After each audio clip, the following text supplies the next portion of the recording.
Hey everyone, इस video में हम ब्रह्मपुत्र नदी तंत्र को कवर करेंगे। इसके पहले वाले वीडियो में हमने गंगा नदी तंत्र को कवर किया था, ठीक है ना। उसकी ओरिजिन कहाँ पे है, सहायक नदियाँ कौन कौन सी हैं, तो ये सारी चीज़ें हमने वहाँ पे देखी थी। अभी ब्रह्मपुत्र नदी तंत्र को देखेंगे, ठीक है। देखिए, तिब्बत में उत्पत्ति पाने वाली ब्रह्मपुत्र, इरावदी, मेकोंग नदियां अपने ऊपरी पाटों में संकीर्ण और समानांतर पर्वत श्रेणियों से होकर प्रवाहित होती हैं, ठीक है। तो अपने ऊपरी जो पार्ट है वहां पे समानांतर मतलब आप जानते हैं पैरेलल जो आपकी श्रेणियां होती हैं, एक दूसरे के बराबर श्रेणियां होती हैं, वहां से जो है बहते हुए ये नदियां आती हैं। इन नदियों में और कौन कौन सी तिब्बत में उत्पन्न होने वाली नदी है, ब्रह्मपुत्र है, इरावदी है और मेकोंग नदियां। याद रखिएगा, मेकोंग, इरावदी एंड ब्रह्मपुत्र, ये नदियां जो है तिब्बत से उत्पन्न होती हैं। इन नदियों में जो ब्रह्मपुत्र है वो भारत में प्रविष्ट होने से ठीक पहले अपने प्रवाह में यू टर्न लेती है और ये जो है टर्न यू टर्न बनता है, यू टर्न बनाती है। तो ये जो नदी है, इसमें अब ब्रह्मपुत्र की बात करें तो जैसे ही इंडिया में एंटर करती है नदी तो एक यू टर्न का निर्माण करती है, ठीक है। तो यू टर्न अब एग्जाम में आ गया, यू टर्न कौन सी नदी बनाती है, तो इट इज ब्रह्मपुत्र नदी, ठीक है। अब देखिए, यू टर्न बनता है, क्यों बनता है, तो भूवैज्ञानिक तरुण हिमालय के अक्ष संघीय नमन के कारण, ठीक है। तो ये जो यू टर्न होता है ये भूवैज्ञानिकी तरुण हिमालय, यानी कि जो हमारा हिमालय है वो यंग फोल्ड माउंटेन है ना, यंग है, बहुत ही अभी नया माउंटेन है, उसके अक्ष संघीय नमन के कारण, है ना, जो झुकाव है उसकी वजह से ये यू टर्न ले लेता है, ठीक है। भारत में यारलुंग जांगबो नदी को जाना जाता है किस नाम से, ब्रह्मपुत्र के नाम से, ठीक है। और इसका एक और नाम है जिसका नाम है यारलुंग जांगबो नदी, ठीक है। जांगबो नदी, यारलुंग जांगबो नदी ब्रह्मपुत्र के नाम से, याद रखिएगा। तिब्बत में मानसरोवर झील के पास, ठीक है, तिब्बत में मानसरोवर झील के पास जिस नदी का स्रोत है वह कौन सी नदी है, तो तिब्बत में मानसरोवर झील के पास ब्रह्मपुत्र, सतलज और सिंध, तीन नदियां हैं जो तिब्बत में मानसरोवर झील से निकलती हैं, ब्रह्मपुत्र, सतलुज एंड सिंध, ठीक है। ब्रह्मपुत्र, सतलुज एंड सिंध, ठीक है। नेक्स्ट है अरुणाचल प्रदेश से होकर बहने वाली नदियां कौन सी हैं, तो देखिए लोहित है और सुबनसिरी, ठीक है। लोहित एंड सुबनसिरी ये अरुणाचल प्रदेश से होकर बहती हैं। इंपॉर्टेंट है, मानसरोवर झील के पास से नदियों का जो स्रोत है इंडिया की वो है ब्रह्मपुत्र, सतलज एंड सिंध, याद रखिएगा। मानसरोवर झील के पास तिब्बत में ब्रह्मपुत्र, सतलज और सिंध वहां से निकलती हैं। और अरुणाचल प्रदेश से होकर बहने वाली नदी है जो है लोहित और सुबनसिरी। मानस नदी की सहायक नदी पूछ सकते हैं एग्जाम में, तो मानस नदी की जो सहायक नदी है वो कौन सी है, मानस नदी सहायक नदी है किसकी, ठीक है, तो ये ब्रह्मपुत्र की जो है मानस नदी सहायक नदी है, ठीक है। ब्रह्मपुत्र नदी तिब्बत में जानी जाती है किस नाम से, सांगपो या सापू नाम से जानी जाती है, ठीक है। तो इसको सांगपो भी कहते हैं वहां के लोकल लोग और सापू भी कहते हैं किसको, ब्रह्मपुत्र नदी को। ब्रह्मपुत्र नदी का बहाव क्षेत्र क्या है, तो ये तिब्बत, बांग्लादेश और भारत, ठीक है। तिब्बत को कवर करती है, बांग्लादेश को और भारत को इसका प्रवाह जो है बहाव क्षेत्र है। ब्रह्मपुत्र की सहायक नदी और नदियां कौन सी हैं, तो देखिए दिबांग, कामेंग और लोहित, याद रखिएगा, दिबांग, कामेंग और लोहित ये जो है ब्रह्मपुत्र की ट्रिब्यूटरीज हैं, सहायक नदियां हैं, ठीक है। तो कौन कौन सी है ब्रह्मपुत्र की सहायक नदियां, दिबांग, कामेंग एंड लोहित, ठीक है। वह नदियां जिनका स्रोत मुख्य बिंदु लगभग एक ही है, ठीक है, वह नदियां जिनका स्रोत बिंदु लगभग एक ही है, तो ब्रह्मपुत्र और सिंध ये जो है कहाँ से निकलती है, अभी हमने देखा था, ये तिब्बत के मानसरोवर से जो है निकलती हैं, है ना, उसके पास से मानसरोवर झील के पास से निकलती हैं और बिल्कुल मतलब एक ही जो है इनका जो स्रोत है बिंदु एक ही है, ब्रह्मपुत्र और सिंध का। और कौन कौन सी निकलती हैं, देखिए ब्रह्मपुत्र, सतलज एंड सिंध, ठीक है, ब्रह्मपुत्र, सतलज एंड सिंध। अब दक्षिण भारत की हम नदियां देखेंगे, ठीक है। हमारे पास असर्शन है और रीजन है। पश्चिमी घाट की नदियां डेल्टा का निर्माण नहीं करती, ठीक है, पश्चिमी घाट की नदियां डेल्टा का निर्माण नहीं करती, बिल्कुल सही बात है। पश्चिमी घाट की नदियां जो है यूजुअली डेल्टा का निर्माण नहीं करती हैं। वे छोटे मार्ग से तीव्र गति से कड़ी या कठोर चट्टानों से के ऊपर से प्रवाहित होती हैं। डेल्टा का निर्माण तो वो करती है ना जो सुगम रूप से आती रहती है और अपने साथ जो है वो डेल्टा जो गात लेके आती है उस जगह जो है निक्षेप कर देती है और डेल्टा बन जाता है। लेकिन वो जो है बहुत ही कठोर चट्टानों से होते हुए जाती है तो ये एक डेल्टा नहीं बना पाती हैं। तो दोनों ही सही और दोनों ही सही व्याख्या। मान लीजिए कोई नदी आ रही है, सिल्ट लेके आ रही है, समझ रहे हैं ना, यहाँ से मान लीजिए कोई नदी आ रही है बहते हुए, सिल्ट लेके आ रही है, ठीक है, और एक जगह कहीं पे यहाँ पे छोड़ देगी तो ये पूरा एक डेल्टा बन गया। लेकिन मान लीजिए नदी ऐसे ऐसे आ रही है, बीच में ऐसे ऐसे पहाड़ है तो नदी का सिल्ट तो यहाँ पे भी टूटता चला जा रहा है, इकट्ठा ही नहीं कर पा रही है, समझ रहे बात को मेरे, तो इस वजह से ऐसा होता है। देखिए कथन है प्रायद्वीप भारत की सभी प्रमुख नदियां बंगाल की खाड़ी में गिरती हैं, ठीक है। प्रायद्वीप भारत की, इसको मैं डिलीट कर दूं, हाँ, प्रायद्वीप भारत की सभी प्रमुख नदियां बंगाल की खाड़ी में गिरती हैं, परंतु नर्मदा तथा तापी नदियां अरब में गिरती हैं, ठीक है। याद समझ लीजिएगा, ये बहुत अच्छा फैक्ट है। प्रायद्वीप भारत के सभी जो प्रायद्वीपीय भारत है हमारा, पेनिनसुलर इंडिया है, उसके सभी जो नदियां हैं वो बंगाल के बे ऑफ बंगाल में जाती हैं। लेकिन नर्मदा और तापी जो नदियां हैं, दो, नर्मदा और तापी, ये अरब सागर में गिरती हैं। ठीक है, बिल्कुल सही स्टेटमेंट है। आर क्या है, नर्मदा और तापी नदियां विभ्रंश घाटी से होकर बहती हैं। ठीक है, ये विभ्रंश घाटी से होकर बहती हैं और ये जो है वेस्टर्न साइड में जाती हैं। तो बिल्कुल सही है, दोनों ही सही है हमारा, दोनों एक दूसरे का सही जो है एक्सप्लेनेशन भी है। ठीक है, अब नेक्स्ट हम देखेंगे, नर्मदा नदी पश्चिम की ओर बहती है, जबकि अधिकांश नदियां प्रायद्वीपीय बड़ी नदियां पूर्व की ओर बहती हैं। क्योंकि क्या रीजन है, यह एक रेखीय विभ्रंश रिफ्ट में बहती है। तो नर्मदा जो है और तापी नदी वो विभ्रंश में बहती है, रिफ्ट में बहती है, इसलिए वो वेस्टर्न में जाती है और बाकी नदियां का जो फ्लो है वो ईस्टर्न साइड में है। क्योंकि हमने देखा था कि जो वेस्टर्न घाट है वो ईस्ट की तरफ झुका हुआ है। तो झुका जिधर आप ग्लास का पानी डालिए, आप जिधर जो है झुकाव रहेगा उसका पानी का, है ना, जैसे स्लोप आप समझते हैं, जैसे मान लीजिए घर में भी हम लोग स्लोप बनवाते हैं ना, फर्श बनवाते हैं, तो स्लोप हल्का सा उस तरह दिखता तो नहीं हमें, बट हल्का सा स्लोप उधर ही होता है जिधर पानी को निकलना होता है। ठीक है ना, तो ऐसे स्लोप बनाया जाता है, अदरवाइज पानी तो इकट्ठा हो जाएगा, आप घर कैसे धुल पाएंगे। ऐसे ही सेम चीज नदियों में भी होती है, स्लोप जिधर होगा उधर वो, तो ये ईस्ट की तरफ झुका हुआ होता है और पानी उधर ही बह जाता है। ठीक है ना, तो ये चीज हो गई। अब देखिए, नर्मदा नदी जिन पर्वत श्रृंखलाओं के बीच बहती है वो कौन सी हैं? तो जो नर्मदा नदी है वो किन पर्वत श्रृंखलाओं के साथ है? ये विंध्य और सतपुड़ा, याद रखिएगा, विंध्य एंड सतपुड़ा। ठीक है, विंध्य और सतपुड़ा की श्रृंखलाओं के बीच में बहती हैं। अब हमारे पास असर्शन और रीजन है, नर्मदा नदी अपने मुहाने पर डेल्टा का निर्माण करती है। तो नहीं, डेल्टा का नहीं, क्योंकि भ्रंश से होकर बहती है, डेल्टा निर्माण नहीं करती नर्मदा, ये गलत हो जाता है। यह भ्रंश घाटी में बहती है, बिल्कुल ये स्टेटमेंट आपका सही है, लेकिन वो गलत हो गया। ठीक है, भारत की पश्चिम की ओर बहने वाली नदियां जो डेल्टा का निर्माण नहीं करती हैं, भारत के पश्चिम की ओर, है ना, वेस्ट साइड में बहने वाली नदियां जो डेल्टा नहीं बनाती हैं, तो कौन सी हैं? नर्मदा, ताप्ती और पेरियार। ठीक है, नर्मदा, ताप्ती एंड पेरियार वेस्ट में बहती है और डेल्टा नहीं बनाती, नर्मदा है, ताप्ती है एंड पेरियार है। ठीक है, कृष्णा, गोदावरी, तापी एवं कावेरी नदियां में वे नदी जो भ्रंश में होकर बहती है। ठीक है, फिर से सुन लीजिए, कृष्णा, गोदावरी, तापी और कावेरी नदियों में से वो कौन सी नदी है जो भ्रंश से होकर बहती है? तो ये जो है आपका तापी है। ठीक है, तापी है, ताप्ती भी बोलते हैं। ठीक है, नेक्स्ट हमारा है, राजनंदगांव रायपुर, बस्तर और कोरबा जनपदों में नर्मदा बेसिन का भाग है। तो ये राजनंदगांव का जो है भाग है नर्मदा बेसिन का। अमरकंटक से उद्गम होता है किसका? नर्मदा नदी का।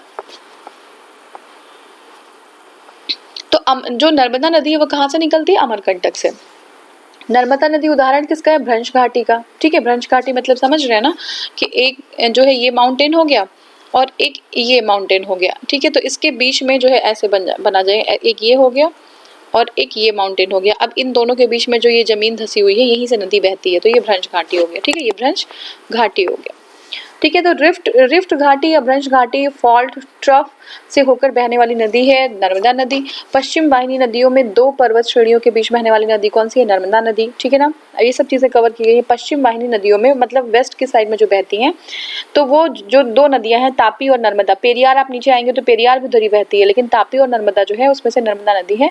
तवा सहायक नदी किसकी है? तो तवा जो है नर्मदा की है। तवा किसकी है? नर्मदा की है। तवा परियोजना भी चला तो याद रखिएगा नर्मदा नदी की है।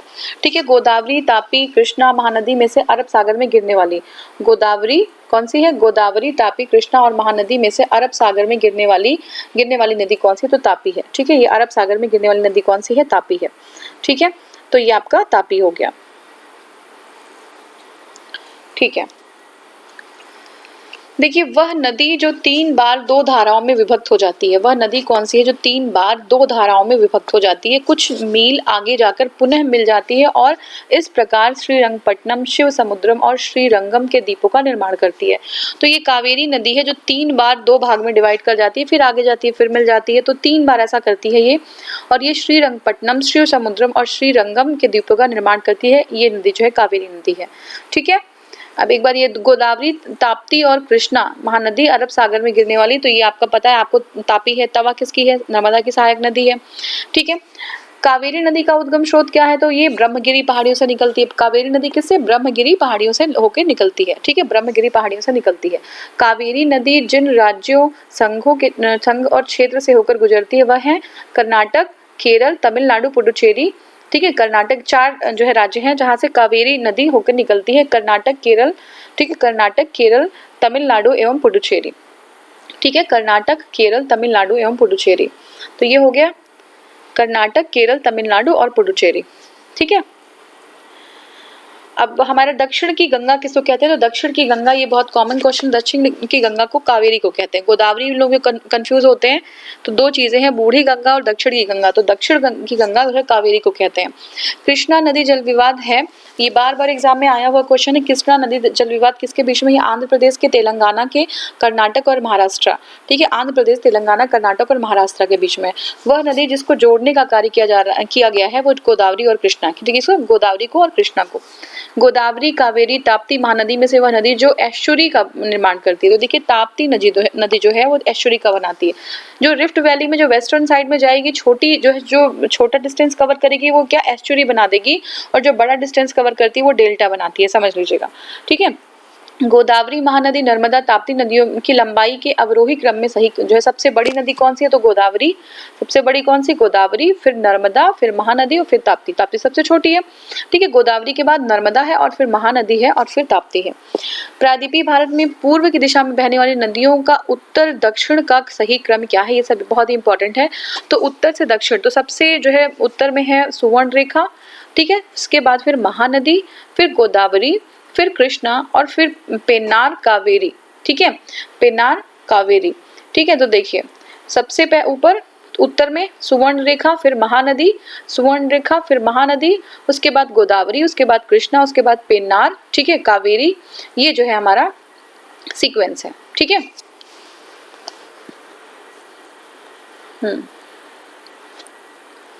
नेक्स्ट हमारा दक्षिण भारत की नदियों का प्रमुख अपवाह तंत्र क्या है? वृक्षनुमा है, ठीक है, वृक्षनुमा है। अपवाह तंत्र के कई प्रकार होते हैं, तो एक उसमें से एक प्रकार होता है वृक्ष आकार का, तो ये वृक्षनुमा है, ठीक है ना। तो इसका पैटर्न वृक्षनुमा है। दक्षिण भारत की सोन, नर्मदा और महानदी निकलती है अमरकंटक से। तो नर्मदा हमें पता था, अभी हमने जैसे देखा, लेकिन आपको याद रखना है तीनों नदियों को, सोन, नर्मदा और महानदी, ये तीनों ही अमरकंटक से निकलती है, ठीक है। सोन, नर्मदा और महानदी तीनों ही अमरकंटक से निकलती है। वह नदी जो एस्चुरी नहीं बनाती है वो कौन सी है? महानदी, है ना। महानदी एस्चुरी नहीं बनाती सोन, नर्मदा और उसमें, तो ये जो है बाकी सोन और नर्मदा जो एस्चुरी बनाती है। उड़ीसा में अपना डेल्टा, नहीं, नर्मदा बनाती है, ठीक है। उड़ीसा में अपना डेल्टा बनाती है कौन सी? महानदी। महानदी उड़ीसा में अपना डेल्टा बनाती है। वह नदियां जिनके घाटों का में जल का अभाव है, तो साबरमती तथा ताप्ती के घाटों में, जो साबरमती नदी है और ताप्ती है उनके घाटों पे जल का अभाव है, ठीक है। अब देखिए यहाँ पे थोड़ा सा क्लियर नहीं आया है, ब्लर आ गया है, जो वो उस तरह स्कैनिंग करते टाइम इस तरीके से हो गया है। देखते हैं, वह स्थान जहाँ से भारत की दो महत्वपूर्ण नदियों का उद्गम है, जिनमें एक उत्तर की तरफ प्रभावित होकर बंगाल की खाड़ी में गिर जाती है और बंगाल की खाड़ी की तरफ प्रवाहित होने वाली दूसरी महत्वपूर्ण नदी में मिलती है और दूसरी अरब सागर की तरफ प्रवाहित होती है। फिर से समझ लीजिए, वह जो है स्थान, वो स्थान कौन सा है जहाँ से भारत की दो महत्वपूर्ण नदियों का उद्गम होता है, जिनमें से एक नदी जो है उत्तर की तरफ प्रवाहित होकर बंगाल की खाड़ी की तरफ प्रवाहित होने वाली दूसरी महत्वपूर्ण नदियों में मिलती है और दूसरी जो है अरब सागर की तरफ प्रवाहित होती है। तो ये आपका अमरकंटक की बात कर रहे हैं, ये अमरकंटक की बात कर रहे हैं, ठीक है। अब देखिए, हाँ, देखिए पूर्व की ओर प्रवाहित होने वाली नदियां, ठीक है, केरल में पूर्व की ओर प्रवाहित होने वाली नदियां कौन सी है? तो देखिए पूर्व की तरफ जो प्रवाहित होती है वो है पामबार, ठीक है, पामबार, भवानी और कबानी, ठीक है, पामबार, भवानी और कबानी, ये पूर्व की तरफ बहती हैं, पामबार, भवानी और कबानी। मध्य प्रदेश में पश्चिम की ओर बहने वाली नदियां, ठीक है, एमपी में पश्चिम की ओर, वेस्ट की ओर बहने वाली नदियां कौन सी? नर्मदा, ताप्ती और माही, नर्मदा, ताप्ती और माही। नर्मदा, महानदी, गोदावरी और कृष्णा नदियों में से सर्वाधिक जो बड़ा जो जल ग्रहण क्षेत्र है वो किसका है? तो सबसे ज्यादा जल ग्रहण क्षेत्र है गोदावरी नदी का, ठीक है, किसमें? नर्मदा, महानदी, गोदावरी और कृष्णा में। प्रायद्वीपीय भारत की सबसे लंबी नदी कौन सी है? तो गोदावरी है, ठीक है, सबसे नदी कौन सी है? गोदावरी है, ठीक है। अब देखिए वंशधारा, इंद्रावती, प्राणहिता और पेन्नार नदियों में गोदावरी की सहायक नदी कौन सी है? तो देखिए गोदावरी की जो सहायक नदी है वो इंद्रावती और प्राणहिता है, इंद्रावती है और प्राणहिता है, ठीक है। भारत का दूसरा बड़ा नदी बेसिन कौन सा है? तो गोदावरी बेसिन। पहला तो जो है गंगा बेसिन है और दूसरा बड़ा नदी बेसिन की बात करें तो गोदावरी बेसिन है। अन्य नदियों की बात करें तो देखिए हिमालय की सभी नदियों को काटने वाली नदी है सतलज, ठीक है। सतलज जो है हिमालय की अन्य नदियों को काटने वाली, हिमालय की सभी श्रेणियों को काटने वाली नदी नहीं, श्रेणी, रेंजेस। तो जितने हिमालय के जितने भी रेंजेस हैं, ये बहुत ही फेमस क्वेश्चन है, जितने भी रेंजेस हैं हिमालय के उन सभी को कौन सी नदी काटती है? तो वो सतलज काटती है, ठीक है। अब देखिए दूध गंगा नदी अवस्थित है, तो ये जो है जम्मू कश्मीर, उत्तराखंड और महाराष्ट्र में, ठीक है। जम्मू कश्मीर, उत्तराखंड और महाराष्ट्र में। बंगाल की खाड़ी में गिरने वाली नदियां कौन सी हैं? गंगा है, ब्रह्मपुत्र है, गोदावरी है, महानदी है, कृष्णा है, कावेरी है, पेन्नार है, स्वर्ण रेखा, ब्राह्मणी, ये सारी जो है उधर गिरती हैं। कृष्णा नदी की सहायक नदी कौन सी है? तो कृष्णा नदी की सहायक नदी है कोयना, यरला, डीना, वर्णा, घाटप्रभा। याद रखिएगा एग्जाम के लिए। तो कृष्णा नदी की सहायक नदी है कोयना, यरला, डीना, वर्णा, घाटप्रभा। कोयना, यरला, क्या है? कोयना, यरला, डीना, वर्णा और घाटप्रभा। फिर से ध्यान दीजिए, कोयना, यरला, ठीक है, कोयना, यरला, डीना, वर्णा, घाटप्रभा, ये सारी जो है क्या है आपकी, ये जो है कोयना, यरला, डीना, वर्णा, घाटप्रभा, ये सब कृष्ण नदी की सहायक नदी है, ठीक है। अब जो है आपका सोन नदी का वास्तविक जो है, सोन नदी का वास्तविक स्रोत क्या है? तो ये शहडोल जिले के अमरकंटक में, शहडोल जिले के अमरकंटक में, ठीक है, शहडोल जिले के अमरकंटक से है। उत्तर दक्षिण दिशा के आधार पर नदियों का सही अनुक्रम, नॉर्थ और साउथ के आधार पर देखिए, किशन गंगा, फिर बेन गंगा, फिर पेन गंगा, ठीक है। सबसे ऊपर किशन गंगा, फिर गंगा है, फिर बेन गंगा है और फिर पेन गंगा है, ठीक है। हिमाचल प्रदेश से होकर बहने वाली प्रमुख नदियां कौन सी है? ब्यास है, चेनाब है, रावी है, सतलुज है और यमुना है, ठीक। कौन कौन सी है? ब्यास, चेनाब, रावी, सतलुज, यमुना। तो हिमाचल प्रदेश से होकर बहने वाली नदियां कौन सी है? ब्यास, चेनाब, रावी, सतलुज, यमुना, ठीक है। अब देखिए 1 2 3 दिया हुआ, इसमें हमें नदियों का नाम बताना है। देखिए तो पहली जो नदी है, जो पहली 1 नंबर की है वो है गंडक, फिर गंगा है, फिर गोमती है और फिर घाघरा है, ठीक है। गंडक है, फिर गंगा है, फिर गोमती है और फिर घाघरा है, ठीक है। दामोदर नदी से निकाली गई नहर है जो है एडेन नहर, ठीक है, एडेन नहर।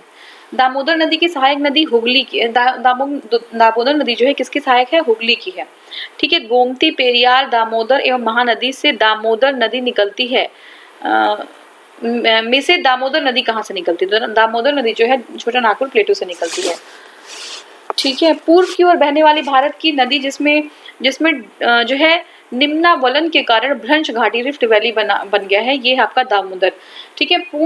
पूर्व की ओर बहती है लेकिन ये रिफ्ट वैली में बहती है, ये दामोदर नदी है, ठीक है।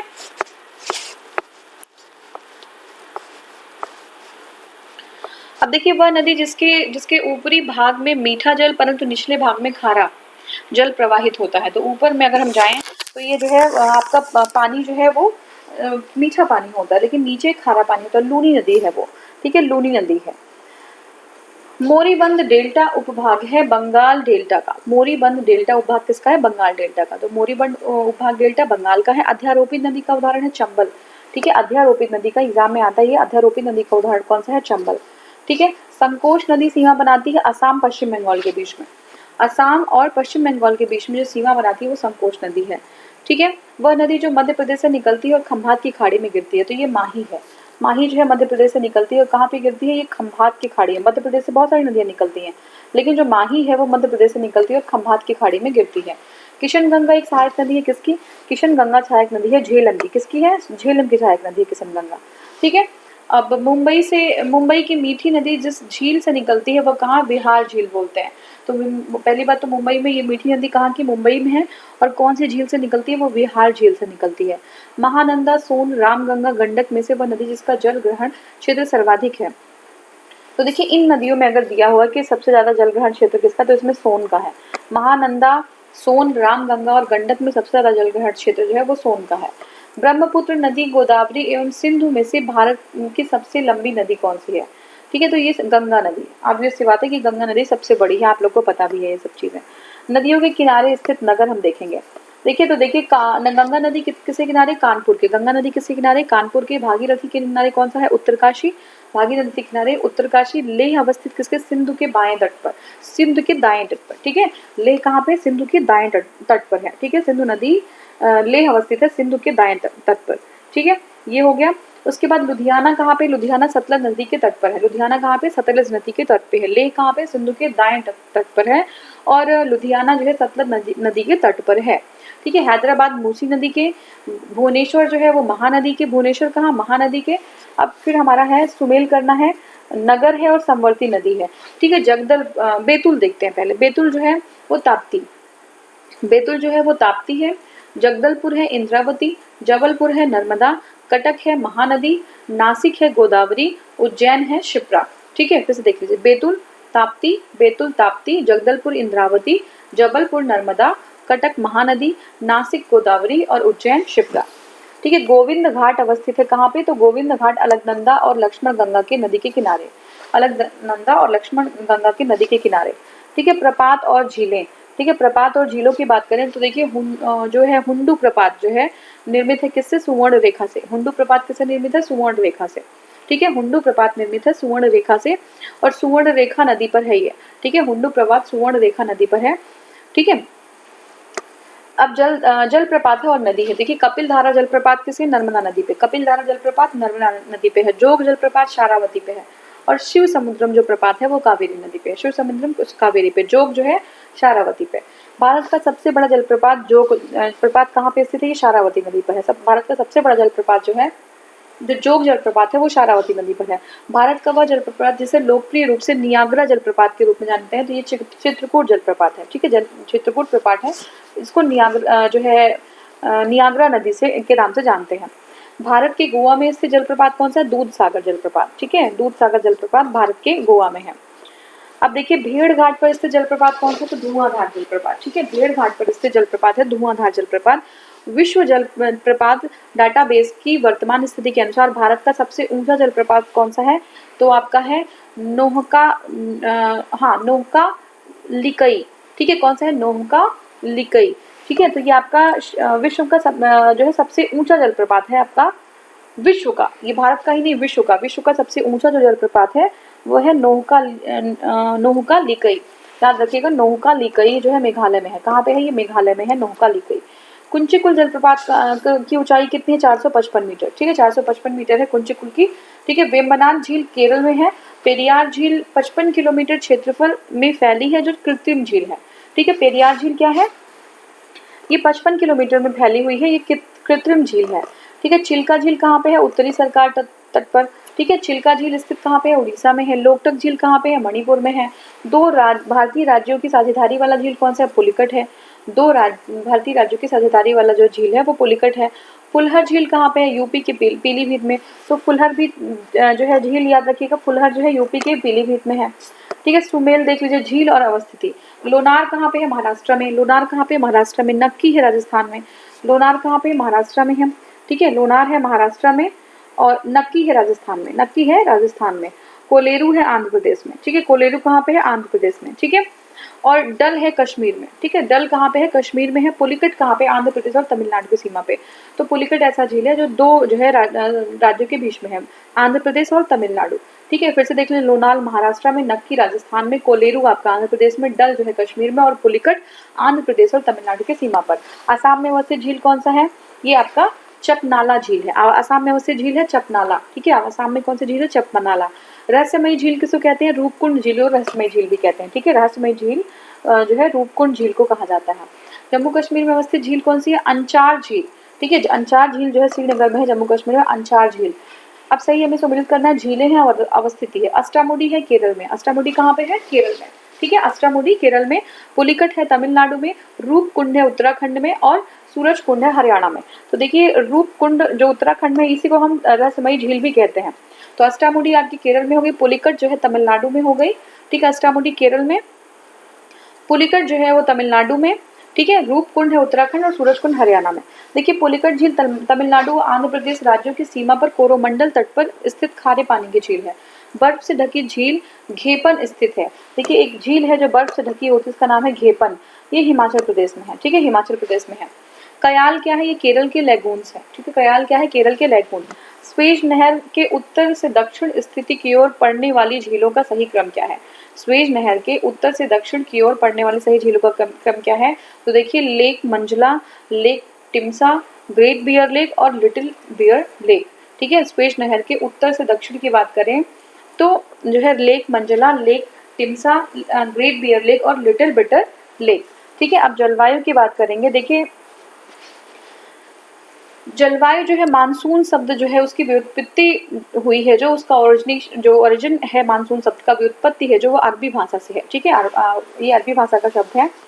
और हमारे पास कथन और कारण है। भारत मूलतः एक मानसूनी देश है, ठीक है। भारत क्या है, एक मूलतः एक मानसूनी देश है, बिल्कुल सही है। उच्च हिमालय से जलवायु संबंधी विशिष्टता प्रदान करता है, तो दोनों ही सही है, हमारा दोनों ऑप्शन सही है, ठीक है। अब देखिए यहाँ पे अभिकथन है, दावा है और यहाँ पे तर्क है।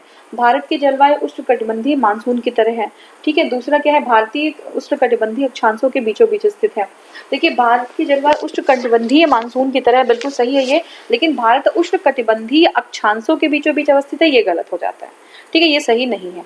तो आपका क्या सही है कि भारत जो है जलवायु उष्णकटिबंधीय मानसून की तरह, ये सही है आपका, ये याद रखिएगा। भारत का वह राज्य जहां मानसून का आगमन सबसे पहले होता है, तो आपको पता है कि मानसून जो होता है उसका आगमन केरला में सबसे पहले होता है, ठीक है। केरला में सबसे पहले होता है, तो ये केरल सही उत्तर हो जाएगा। भारत में ग्रीष्मकालीन मानसून के प्रवाह की सामान्य दिशा क्या है।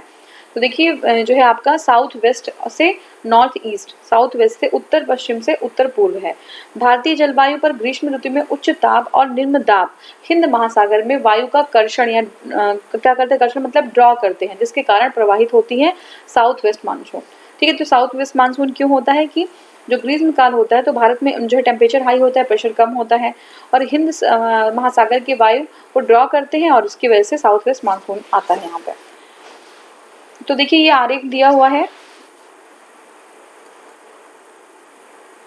तो देखिए भारत के उत्तर पूर्वी क्षेत्र के लिए ये जो है आरेख प्रसंग है, भारत के उत्तर पूर्वी क्षेत्र के लिए आरेख प्रसंग है ये, ठीक है। तो इसको हम डिटेल में पढ़ेंगे अभी, ठीक है। ये अभी यहाँ पे पॉसिबल नहीं है कि इसको एक्सप्लेन किया जाए। भारत का सबसे सूखा स्थान कौन सा है, तो देखिए लेह है जो भारत का सबसे सूखा स्थान है। ये डेजर्ट है लेकिन ये स्नो वाला डेजर्ट है, ठीक है। भारत को उष्णकटिबंधीय और उपोष्णकटिबंध में विभाजित करने के आधार के रूप में मनाई जाने वाली जनवरी की समताप रेखा कितनी है। तो भारत को उष्णकटिबंध और उपोष्णकटिबंध के विभाजन करने के आधार के रूप में मनाई जाने वाली जो समताप रेखा है वो 18 डिग्री है, ठीक है, 18 डिग्री है, ठीक है। तो याद रखिएगा 18 डिग्री है जो भारत को उष्णकटिबंध और उपोष्णकटिबंध के विभाजन के लिए आधार के रूप में मानी जाती है, 18 डिग्री सेंटीग्रेड। अब देखिए जो तापमान है, ऊपर दिए गए तापमान के छायांकित क्षेत्र में जुलाई माह के लिए मध्य तापमान परिवर्तित रहता है। तो जुलाई माह की बात कर रहा है यहाँ पे, जो तापमान की बात कर रहा है ये आपका 25 से 27.5 डिग्री के बीच होता है। भारत में सर्वाधिक दैनिक तापांतर कहाँ पे पाया जाता है, तो ये राजस्थान के मरुस्थलों में पाया जाता है। तमिलनाडु के में मानसून के सामान्य महीने जो है कौन से हैं, मानसून जो है सामान्यली जो है नॉर्मली जो होता है तमिलनाडु में वो आपका नवंबर दिसंबर में, ठीक है, नवंबर दिसंबर में। नेक्स्ट हमारा भारतीय मानसून मौसमी विस्थापन से इंगित है। भारतीय जो मानसून है मौसमी विस्थापन से इंगित है, जिसका कारण है स्थल तथा समुद्र का विभेदित तापन, बिल्कुल सही है। देखिए जो टेम्परेचर डिफरेंस होता है उसकी वजह से प्रेशर डिफरेंस भी आता है और जिसकी वजह से जो है हमारा मौसम भी चेंज होता है, यानी कि हवाओं का जो दिशा है उसी अकॉर्डिंग चलता रहता है। दोनों कथन जो है सत्य है। कौन से, दक्षिण भारत के दक्षिण भारत से उत्तरी भारत, ठीक है, दक्षिण भारत से उत्तरी भारत की ओर मानसून की अवधि घटती है, बिल्कुल सही है। मानसून जो है वहीं से स्टार्ट होती है और उसके बाद उत्तर की तरफ आते हैं जो उसकी अवधि है वो घट जाती है। उत्तरी भारत के मैदान में वार्षिक वृष्टि की मात्रा पूर्व से पश्चिम की ओर घटती है, ये भी सही है। अमृतसर एवं शिमला लगभग एक ही अक्षांश पर स्थित है, परंतु उनकी जलवायु में भिन्नता है उनकी ऊंचाई में भिन्नता के कारण, ठीक है। अब है छत्तीसगढ़ राज्य में फैलाव पाया जाता है किसका, आर्द्र दक्षिण पूर्वी जो है जलवायु का। अहमदाबाद, कोच्चि, लुधियाना एवं तेजपुर में कहाँ पर आर्द्र जलवायु का अनुभव होता है, तो ये जो है होता है आपका कोच्चि और तेजपुर में, ठीक है। कोच्चि और अहमदाबाद, कोच्चि, लुधियाना और तेजपुर में कहाँ पे आर्द्र जलवायु मिलती है, तो ये आपका कोच्चि और तेजपुर में। मानसून का निवर्तन इंगित करता है क्या, ये साफ आकाश, बंगाल की खाड़ी में अधिक दाब परिस्थिति और स्थल पर तापमान के बढ़ने से। 3 चीजें हैं जो मानसून का निवर्तन इंगित करता है। पहला बात तो आकाश साफ हो जाएगा, बंगाल की खाड़ी में अधिक प्रेशर हो जाएगा, दाब बढ़ जाएगा और स्थल पर तापन जो है टेम्परेचर बढ़ने से जो है ये इंगित होता है। मध्य प्रदेश की जलवायु कैसी है? मानसूनी। ठीक है, तो नेक्स्ट जो है क्लास में हम वर्षा स्टार्ट करेंगे। Thank you so much for watching. Thank you.